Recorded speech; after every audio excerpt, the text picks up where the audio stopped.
Nandito kami ngayon sa Antipolo, Rizal, kung saan makikita na po natin dito yung mga magagandang tanawin, yung Sea of Clouds.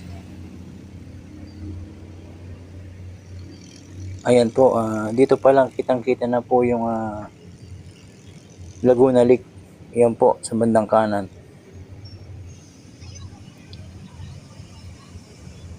Alas 7 na po ito ng umaga. December 29, 2024. Ayan po yung ibaba ng kalsada. Bali, nasa taas po tayo ng parte ng Antipolo, Rizal. At yan po yung bayan ng Teresa. Yan, mahamog po.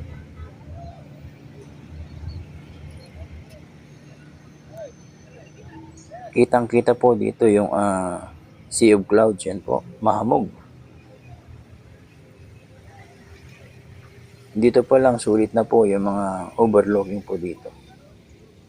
Makikita po natin dito yung windmill ng Pililla, Rizal. At mga kabundukan po dyan sa Tanay. Kitang-kita po dito guys sa Antipolo, Rizal.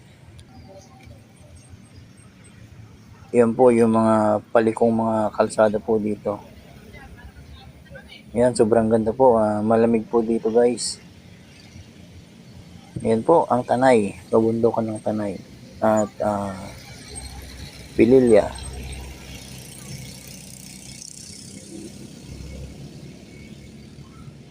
Kaya maraming mga humihinto po dito ng mga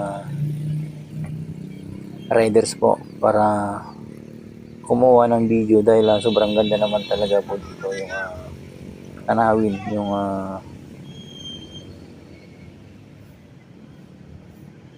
Sea of Clouds. Ayan po, mahamog po dito.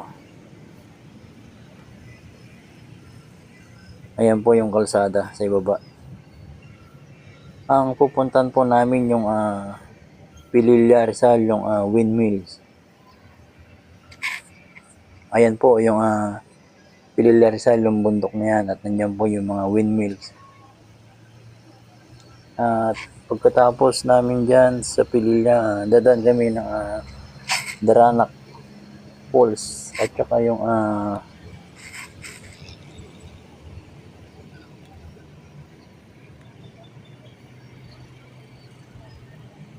yung Batlag Falls, at yun naman po yung Real Cove. Yan. Talagang nature po. Napakakapal ng mga punong kahoy po dito sa Real Cove. Resorts po yan guys. Pwedeng mag-overnight dyan. Ayan, nandito tayo sa tapat ng Real Cove, Antipolo, Rizal. Yan, napakaganda sa pakiramdam ang makakita ng mga ganitong magagandang kalikasan sa umaga. Yan, ang daming hamog. At yun pa, yung pupunta namin yung Pililla, Rizal. Malayo pa, siguro nasa 25 kilometers pa po.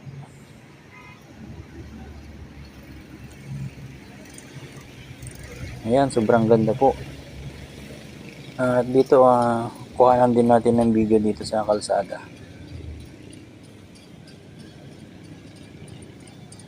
Ito po yung kalsada ng Antipolo, Rizal. Kapag kayo po ay nandito, ingat lang po dahil ito po ay bangkingan po. Mga kurbada po ito guys na mataas.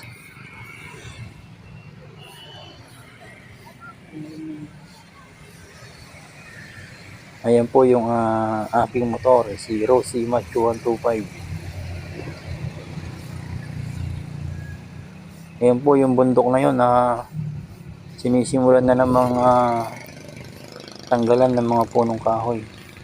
Ayan po, siguro gagawing tourist attraction na naman.